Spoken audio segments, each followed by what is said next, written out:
လမ်းကြောင်းပြောင်းရမယ်ဆိုရင်လည်းရင်တန်းတစ်ခုလုံးကိုလုံခြုံစိတ်ချရတဲ့လမ်းကြောင်းစီကိုဥဆောင်လမ်းပြပေးဖို့ပဲဖြစ်ပါတယ်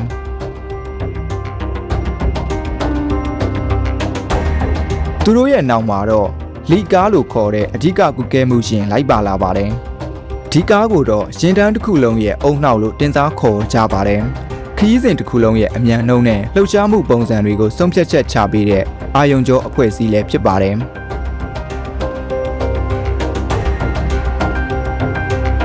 ဒီရင်တန်းကြီးရဲ့ဘေးဘက်ဝေယာနဲ့ရှေ့ပြေးလမ်းကြောင်းတွေမှာတော့ဆွီပါလို့ခေါ်တဲ့လမ်းရှင်းလင်းရေးရက်တပ်ဖွဲ့ဝင်တွေကဝင်းရံလိုက်ပါလေးရှိပါတယ်အများအားဖြင့်တော့စွမ်းဆောင်ရည်မြင့်ရဲမော်တော်ဆိုင်ကယ်တွေနဲ့ကင်းလှည့်ကားတွေကဒီတာဝန်ကိုယူလေးရှိပြီးသူတို့ရဲ့အဓိကတာဝန်ကတော့ရင်တန်းကြီးတစ်ခုလုံးဘယ်လိုအကြောင်းနဲ့မှရပ်တန့်သွားခြင်းမရှိရအောင်ရှေ့ကလမ်းစုံလမ်းကွာတွေကိုကြိုတင်ပိတ်ဆို့ပြီးလမ်းကြောင်းရှင်းလင်းပေးရတာပဲဖြစ်ပါတယ်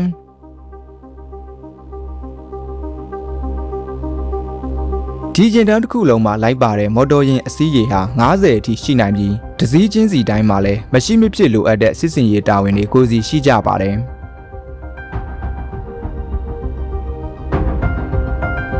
လောက်ကျန်တိုက်ခိုက်လို့သူတွေကိုလှည့်စားနိုင်ဖို့တမရာကားနဲ့တစ်ထပ်သေးတူညီတဲ့ပုံမှားရိုက်ထားတဲ့အရန်ရင်ဒီကွိုင်းတွေအိမ်ဖြူတော်နဲ့ဓာတ်ရိုက်ချိတ်ဆက်မဲ့ဆက်သွယ်ရေးခြင်းတွေရွေလျားစစ်ကူတာရေးအဖွဲ့ဝင်တွေကနေသတင်းတောက်တွေလိုက်ပါတဲ့ကားတွေအထိအလွန်စုံလင်လှပါတယ်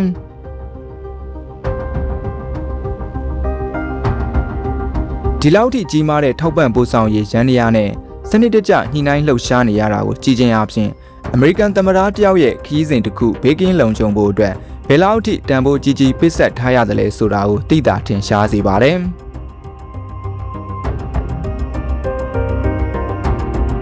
အိမ်ပြည်တော်ရဲ့ Advanced Team လို့ခေါ်တဲ့ကြိုတင်ပြင်ဆင်ရေးအဖွဲ့ဟာပြည်တွင်းပြည်ပခရီးစဉ်တိုင်းရဲ့အသေးစိတ် Master Plan ကိုရေးဆွဲဖို့အဓိကတာဝန်ယူထားရတာဖြစ်ပါတယ်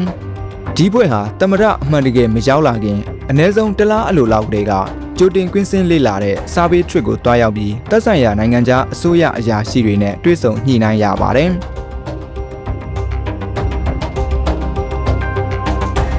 ဒီလိုပြင်ဆင်မှုတွေလုပ်တဲ့အခါမှာသက်ဆိုင်ရာတန်ယုံတွေဒေသခံရဲတပ်ဖွဲ့တွေနဲ့လေကြောင်းအာဏာပိုင်တွေကြားမှာအစိုးရချင်းရောလုံခြုံရေးကွန်ရက်ချင်းမှာအစဉ်စဉ်ချိတ်ဆက်ဆောင်ရွက်ရပါတယ်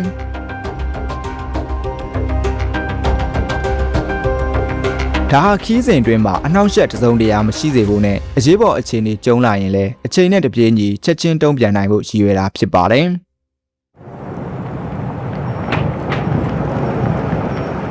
သမ္မတခြေချနိုင်ခြေရှိတဲ့နေရာတလက်မမကျန်လိုက်လံစစ်ဆေးပြီးမှခီးစဉ်ရဲ့အခြေခံအချိန်စရာကိုစတင်ရွေးဆွဲကြတာပါ။ဒီလိုပြင်ဆင်တဲ့နေရာမှာဆက်သွယ်ရေးသတင်းပြန်ကြားရေးလူထုဆက်ဆံရေးနဲ့ Secret Service အပါအဝင်အိမ်ဖြူတော်ရဲ့ဌာနပေါင်း73ခုကနေ15ခုအထိကပူးပေါင်းပါဝင်ပြီးလိုအပ်တဲ့အကြံပြုချက်တွေကိုလည်းပံ့ပိုးပေးရလိမ့်ရှိပါတယ်။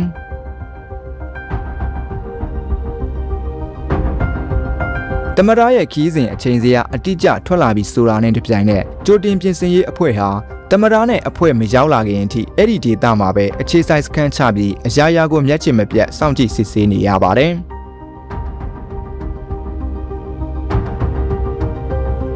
နောက်ဆုံးအဆင့်ပြင်ဆင်မှုအနေနဲ့စစ်ဘက်ဆိုင်ရာတာဝန်ရှိသူတွေက Air Force One ရဟတ်ယာဉ်တွေနဲ့လိမ်မော်စင်းကားကြီးတွေအတွက်တည်ယူပို့ဆောင်ရေးအစီအစဉ်တွေကိုအသေးစိတ်ရေးဆွဲကြသလို Secret Service ကလည်းရင်တန်းဖြတ်သန်းမဲ့လမ်းကြောင်းတွေကိုအတည်ပြုသတ်မှတ်ပေးပါတယ်။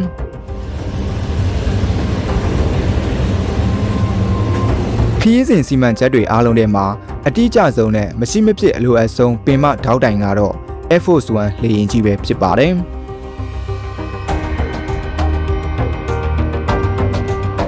ဒါပေမဲ့လူအများနားလည်မှုလွဲနေကြတဲ့အချက်တစ်ခုကတော့ Air Force One ဆိုတာတီးသန့်လေယာဉ်တစ်စင်းရဲ့နာမည်မဟုတ်ပါဘူး။တကယ်လက်တွေ့မှာ Air Force One ဆိုတာသမ္မတလိုက်ပါစီးနင်းလာတဲ့ဘယ်လိုအမေရိကန်လေတပ်ပိုင်လေယာဉ်ကိုမဆိုခေါ်ဝေါ်သုံးဆွဲတဲ့တရားဝင်လေကြောင်းဆက်သွယ်ရေးအမည်သက်သက်တာဖြစ်ပါတယ်။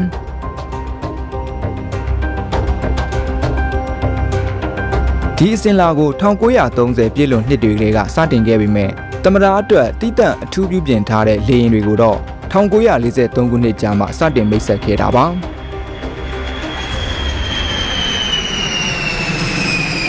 အဲ့ဒီခေတ်ကသမ္မတ Franklin D. Roosevelt ဟာ Secret ကောင်းလို့လူသိများတဲ့ Douglas C-54 Skymaster လေယာဉ်ကိုအထူးမွမ်းမံပြီးပထမဆုံးစတင်စီးနင်းခဲ့ပါတယ်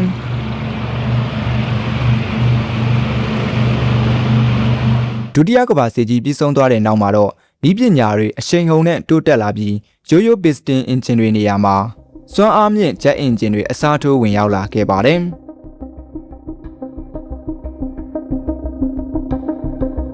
1960 ပြည့်လွန်နှစ်တွေကနေဒီနေ့ခေတ်အထိတော့ Boeing ကုမ္ပဏီကြီးကသာအမေရိကန်သမ္မတစီးတော်လေယာဉ်တွေကိုတာဝန်ယူတည်ဆောက်ပေးနေတဲ့အဓိကလက်တွဲပေါ်ဖြစ်လာခဲ့ပါတယ်။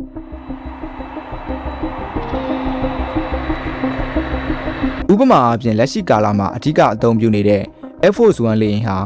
Boeing 747-200B အမျိုးအစားကိုအခြေခံပြီးစစ်စင်ရေးလိုအပ်ချက်တွေနဲ့အညီအထူးမူမှန်ထားတဲ့ Boeing VC-25 အမျိုးအစားဖြစ်ပါတယ်။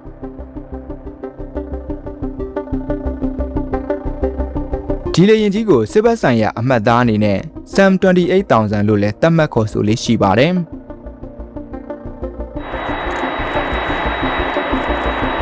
ဒါပေမဲ့သမ္မတစီးတော်လေယာဉ်သမိုင်းတစ်လျှောက်မှာအထင်ရှားဆုံးနဲ့ကနဝင်အဆန်ဆုံးလေယာဉ်ဖြစ်မှတ်တမ်းဝင်ခဲ့တာက SAM 26000အမှတ်အသားရှိတဲ့လေယာဉ်ကြီးဖြစ်ပါတယ်။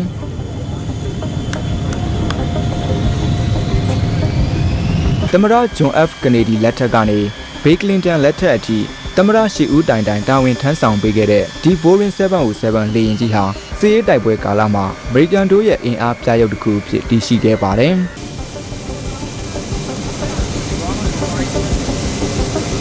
ဒီနေ့အထိမြင်တွေ့နေရတဲ့လေယာဉ်ကိုယ်ပေါ်ကအထင်ကြီးအပြာနူးရောင်ဒီဇိုင်းကိုသမ္မတကတော်ဂျက်ကလင်းကနေဒီနဲ့ကမ္ဘာကျော်စက်မှုဒီဇိုင်းပညာရှင်ရေမွန်လိုဝီတို့ပူးပေါင်းဖန်တီးခဲ့ကြတာဖြစ်ပါတယ်။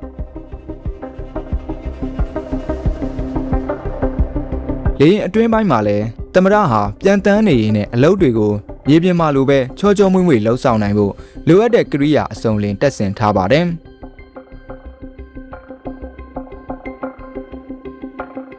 လေယာဉ်မောင်းခန်းထဲမှာဆိုရင်လက်နက်တွေနဲ့နျူကလ িয়ার ကုတ်တွေထည့်ထားတဲ့လုံခြုံရေးတစ်တာတွေအတွက်တည်တံ့နေရာတွေပါရှိပါတယ်။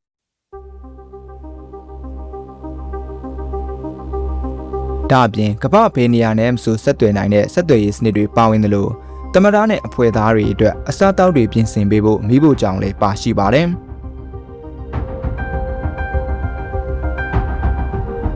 ဒီလိုနည်းပညာနဲ့ဒီဇိုင်းပိုင်းအဆင့်မြင့်တင်ထားမှုတွေကြောင့်ပဲ SAM 26000ဟာအမေရိကန်ရဲ့တန်တမန်ရေးရာနဲ့အင်အားကြီးမှုကိုကိုစားပြုတဲ့လေယာဉ်ကြီးဖြစ်လာခဲ့ပါတယ်။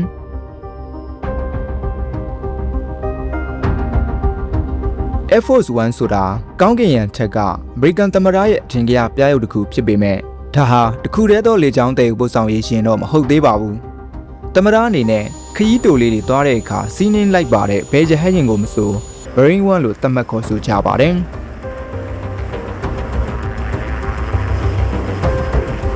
ဒီပြန်တန်းရေးလုပ်ငန်းအစဉ်တွေကို Marine Helicopter Squadron 1ဒါမှမဟုတ်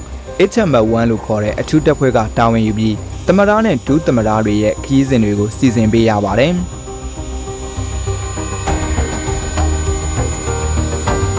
အစိုးပိုင်းကာလမှာသုံးခဲ့တဲ့ရဟတ်ယာဉ်တွေမှာဤပညာပိုင်းဆိုင်ရာကန့်သက်ချက်တွေရှိခဲ့ပေမဲ့နောက်ပိုင်းထွက်လာတဲ့မျိုးဆက်သစ် model တွေမှာတော့စွမ်းဆောင်ရည်အဆမတန်မြင့်မားလာခဲ့ပါတယ်။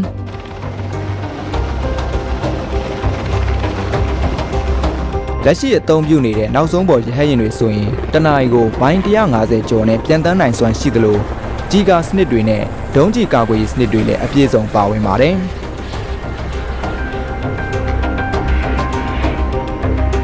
ဒါအပြင်ပိုပြီးအံ့ဩစရာကောင်းတဲ့အချက်ကနျူကလ িয়ার ပေါက်ကွဲမှုကြောင့်ထွက်ပေါ်လာမယ့်လျှက်စစ်တန်လိုက်လိုင်းအန္တရာယ်ကိုပါကြမ်းကြမ်းခံနိုင်စွမ်းရှိနေတာပဲဖြစ်ပါတယ်။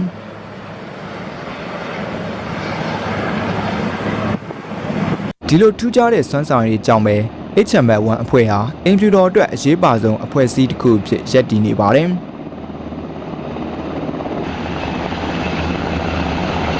ဒီရဟတ်ယာဉ်ကိုမောင်းနေမဲ့လေတရဲတွေကိုလည်းအကောင်းဆုံးတွေကမှစစ်စစ်ရွေးချယ်ပြီးအထူးလေ့ကျင့်ပေးထားပါတယ်။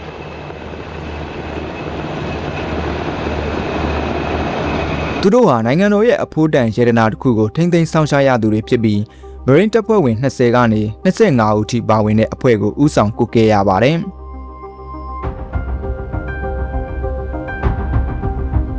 သူတို့ရဲ့ပြုပြင်ထိန်းသိမ်းရေးစခန်းကဗာဂျီးနီးယားပြည်နယ်ကွန်တီကိုမှာတည်ရှိပါတယ်။အဲ့ဒီအခြေစိုက်စခန်းကကျွမ်းကျင်ပညာရှင်တွေဟာဘယ်လိုလေယာဉ်မျိုးကိုမဆိုပြုပြင်နိုင်စွမ်းရှိကြပါတယ်။